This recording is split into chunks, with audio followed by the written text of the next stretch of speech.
অনেকে রমজান মাসে সাহারির খাবার এমনভাবে খায়, এক সময় আমরা দেখেছি ছোটবেলায় যে অনেক মুরব্বীরা আছেন রাত 12টা 11টার দিকে উঠে সাহারি খেয়ে তারপর শুয়ে পড়েন।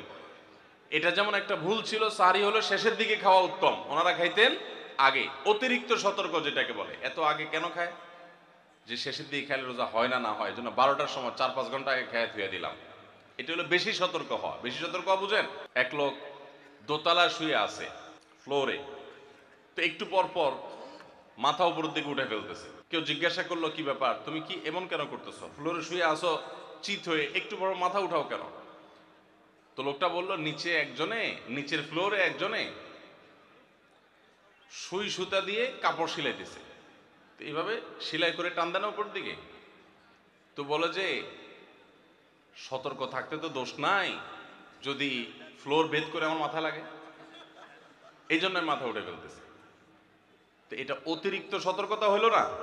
সতর্কতা ভালো, কিন্তু অতি সতর্কতা ভালো না। সাহারি অনেকে রাত 12টা 1টার সময় খান, এটা হলো অতিরিক্ত সতর্কতা। এত বেশি ভালো না, এত অতিরিক্ত সতর্ক হওয়া বরং নিষেধ। হাদিসে নবী সাল্লাল্লাহু আলাইহি ওয়াসাল্লাম আমাদেরকে সাহারি শেষের দিকে খেতে বলেছেন।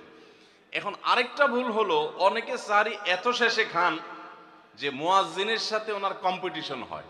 মুয়াজ্জিন মাইক ধরে, মাইকের সামনে দাঁড়ায় মুয়াজ্জিন ঘড়ির দিকে তাকাইতে তাকে টিক টিক টিক টিক আগাইতেছে কাটা। মুয়াজ্জিন প্রস্তুতি নিচ্ছে যে আল্লাহু আকবার করে হাঁক দিবে, আর উনিও ওইদিকে প্লেট হাতে গ্লাস হাতে খাবার খাচ্ছেন, ধুমায়া খাচ্ছেন, এবং কম্পিটিশনে লিপ্ত হয়েছেন যে মুয়াজ্জিন আগে আল্লাহু আকবার বলে না, তিনি আগে গিলে শেষ করেন। এরকম কম্পিটিশন হয় কি হয় না? বেশিরভাগ লোক, বিশেষ করে আমাদের যে কোনো কাজে আমরা একেবারে শেষ মুহূর্ত পর্যন্ত না ঠেকালে ভালো লাগে না।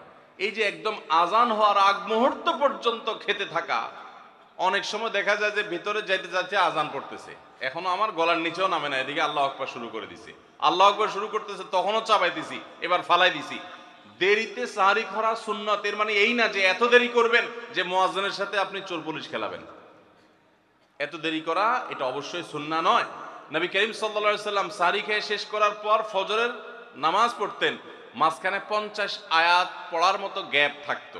50 আয়াত, 50 আয়াতের গ্যাপ মানে হলো 5 থেকে 7 মিনিট এভারেজ, এরকম গ্যাপ তিনি দিতেন, তারপর তিনি নামাজ পড়তেন। তো এই জন্য ভাইরা আমার, আমরা বলতে পারি যে 7 নম্বরের ভুল হলো, আমরা অনেকেই রমজান মাসে সাহারির খানা খেতে খেতে একেবারে আজান পর্যন্ত ঠেকাই দিই। এত দেরি করা আবার ঠিক না। অনেকে গোসল ফরজ হলে মনে করেন যে এই অবস্থা সাহারি খাওয়া যায় না, এটা ভুল ধারণা। আপনার রমজানে রাতের বেলা গোসল ফরজ হয়েছে, আপনি এখনো গোসল করতে পারেন না, এদিকে সাহারির খানার সময় চলে যাচ্ছে, তাহলে আপনি আগে সাহারির খানা খেয়ে নেন, সাহারি খেয়ে তাড়াতাড়ি গোসল করে তারপর ফজর নামাজ পড়তে যান, কোনো অসুবিধা নেই। এমনকি যদি আজান হয়ে যায়, আপনি গোসল এখনো করতে পারেন না, তাতেও সমস্যা নেই। আমরা অনেকে এটাকে সমস্যা মনে করি। সেই সাথে আরেকটা ভুল ধারণা হলো, অনেকে মনে করেন রমজান মাসে দিনের বেলায় স্বপ্নদোষ হলে বোধহয় রোজা ভেঙে যায়। স্বপ্নদোষ হওয়ার কারণে রোজা ভাঙে না। স্বপ্নদোষ হয়েছে, আপনি রোজা কন্টিনিউ করবেন, এই রোজা রাখতেও হবে না, কোনো অসুবিধা নেই, কারণ এটা আপনার ইচ্ছায় না। আমরা অনেকে যদি সাহারি খাইতে না পারি তাহলে আর ওই দিন রোজা রাখি না। অনেক লোক আছে বলে যে আজকে সাহারি খাইতে পারি না, এই জন্য রোজা রাখি না। তো সাহারি না খাইতে পারলে রোজা রাখবেন না কেন? সাহারি খাওয়াটা সুন্নত আর রোজা রাখাটা ফরজ। আপনার সুন্নত ছুটে গেছে, কোনো অসুবিধা নেই, সাহারি না খেলে রোজার কোনো অসুবিধা নাই। সাহারি খাওয়াটা উত্তম। নবী সাল্লাল্লাহু আলাইহি ওয়াসাল্লাম বলেছেন, তাসাহহারু ফাইন্না ফিস সাহুরি বারাকা, তোমরা রাতের শেষ বেলার খানাটা, সাহারির খানাটা খাবা, এটাতে বরকত আছে, কল্যাণ আছে। দুপুরের খানায় বরকতের কোনো ঘোষণা নাই, অন্য কোনো খানায় বরকতের কোনো ঘোষণা নাই, কিন্তু সাহারির খানাতে বরকতের ঘোষণা আছে। এই জন্য আমরা সাহারির খানাটা মনে না চাইলেও অল্প স্বল্প কিছু হলেও মুখে দেওয়ার চেষ্টা করব, কারণ সেখানে বরকত আছে, কল্যাণ আছে। কিন্তু কোনো কারণে সাহারি মিস হয়ে গেছে, ঘুম থেকে উঠতে পারেন নাই, আজান হয়ে গেছে, তাহলে এই অজুহাতে রমজানের ফরজ রোজা না রাখার কোনো সুযোগ নাই। কষ্ট একটু বেশি হতে পারে ওই দিন, তাতে কিছুই হবে না, আমরা একেবারে মরে যাব না।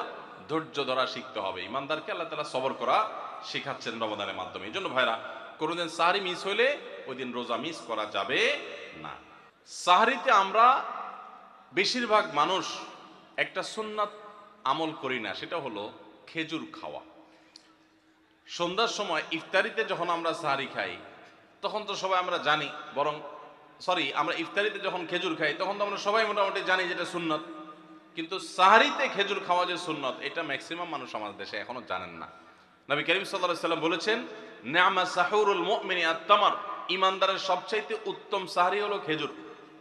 আপনি ভাত খান, ডাল খান, গোশত খান, মাছ খান, যাই খান, এক পিস খেজুর আপনি যদি অন্তত সাহরিতে খান, তাহলে এটার কারণে একটি সুন্নাত জিন্দা করা সওয়াব পাবেন। খেজুরে প্রচুর পরিমাণ এনার্জি, খাদ্য শক্তি থাকে, এটা আমাদের জন্য নানা দিক থেকে উপকারীও বটে। এই জন্য ইফতারিতে আপনি খেজুর খাওয়ার কথা জানেন, অথচ হাদিসে শুধু ইফতারিতে না, সাহরিতেও খেজুর খাওয়ার নির্দেশনা দেওয়া হয়েছে। এই জন্য এটা একটা ভুল যে আমরা অনেকে সাহরিতে যে খেজুর খেতে হয় এটা জানি না।